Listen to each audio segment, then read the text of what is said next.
Once was enough. The worst part is that it was his idea. I didn't even ask. I was venting one night about feeling stuck, about not recognizing myself anymore. He listened the way he always did, patiently, kindly. Then he suggested I find something that was just for me, a hobby, a class, somewhere I could feel alive again. He encouraged it, supported it, helped me look. When I chose the pottery class, he smiled and said it sounded perfect, creative, calm. On the first evening, he kissed me goodbye and told me to enjoy myself. I remember walking out the door feeling loved. That's the memory that hurts the most now. I had never done anything like this before, never cheated, never crossed a physical line. I believed that about myself so completely that I thought it made me incapable of betrayal.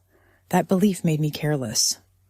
The class started innocently, clay spinning on the wheel, new faces. Then there was him, 10 years younger, confident, attentive in a way that felt flattering instead of threatening. He noticed me, not my marriage, not my age, just me. After 2 weeks, the attention became deliberate. When he guided my hands, he stayed too long. When he spoke, it was low and close. I felt aware of my body in a way I hadn't in years. I knew it was wrong. I knew exactly what was happening. And I let it continue. The first time we were alone, there was no confusion, no misunderstanding. We didn't just kiss and stop. We crossed the line fully. Clothes came off. Boundaries disappeared. I betrayed my marriage in the most final way possible. I slept with him. Once should have been enough to stop. Instead, I went back.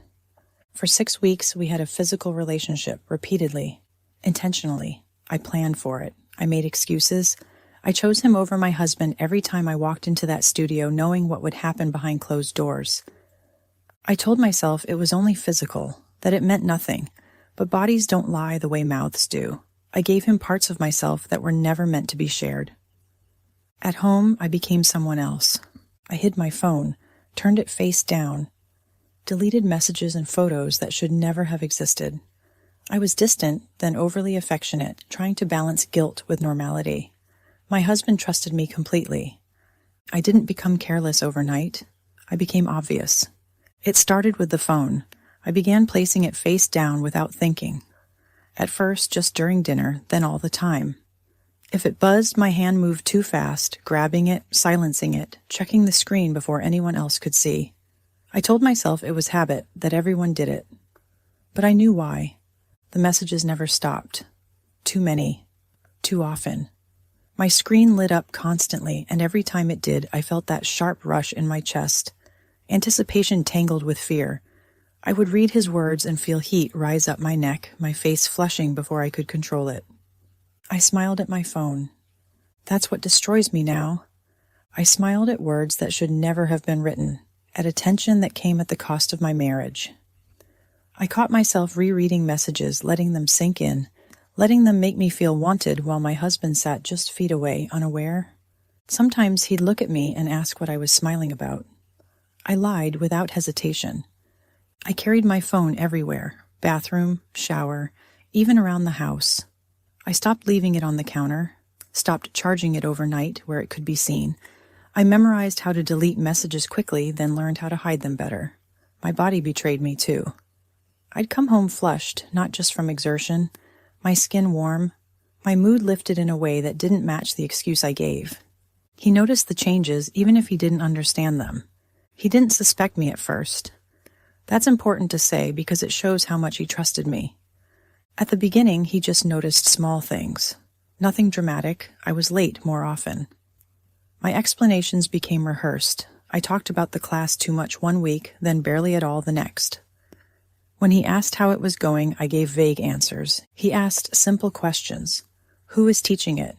How many people were in the group? Whether I was enjoying it? Normal questions, the kind a supportive husband asks, and I answered them carefully. He noticed how attached I was to my phone. He didn't accuse me, he joked. Asked if I had joined a secret group chat, asked why it was always on silent. I laughed it off, told him it was nothing, told him he was imagining things. He let it go. But the questions came more often. Why I took my phone to the bathroom, why I never left it charging in the kitchen anymore, why I tilted the screen away when messages came through. He asked if everything was okay between us. I told him yes. I told him I loved him. I told him he was overthinking. That hurt him more than I realized at the time.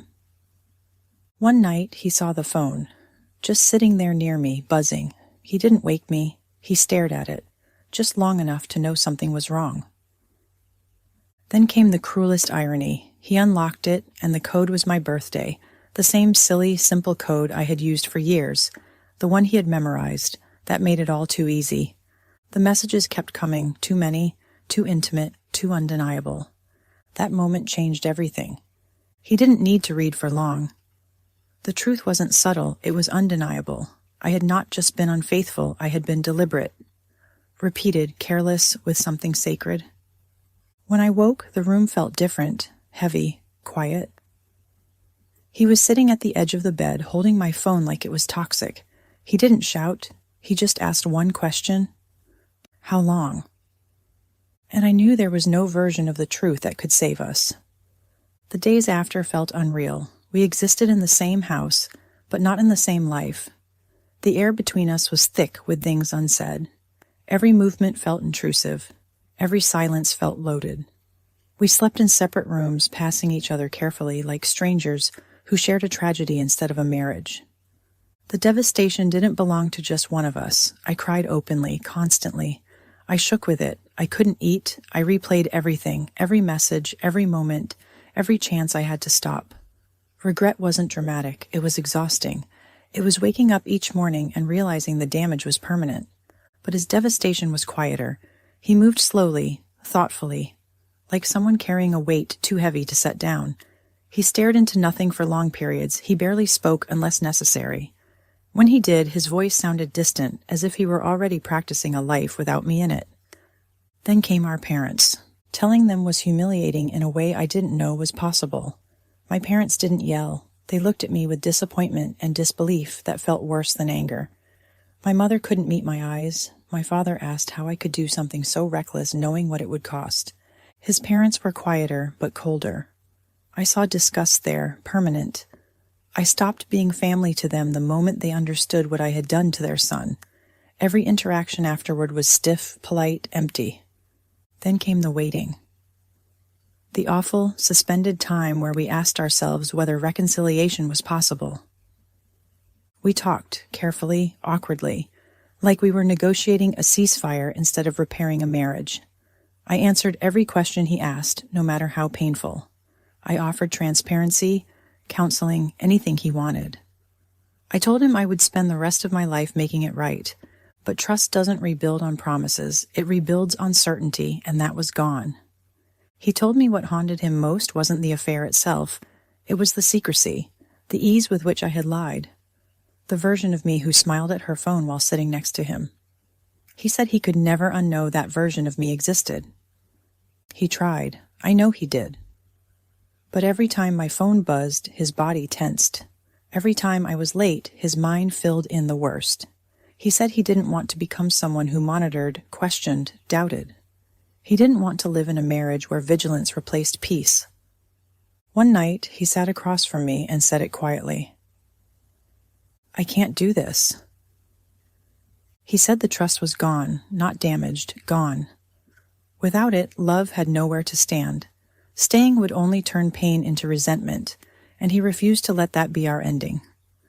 I begged. I said I would wait, change, prove myself. But some decisions don't bend under tears. When he left, it wasn't dramatic. He packed methodically, took the dog, took the life he could still salvage. He hugged me once, briefly, carefully, and told me he hoped I would learn from this. That was mercy I didn't deserve. Then came the other part I hadn't expected, the man from the pottery class. The moment he realized the affair had real consequences, he wanted nothing to do with me. He dumped me unceremoniously, told me immediately to end all contact.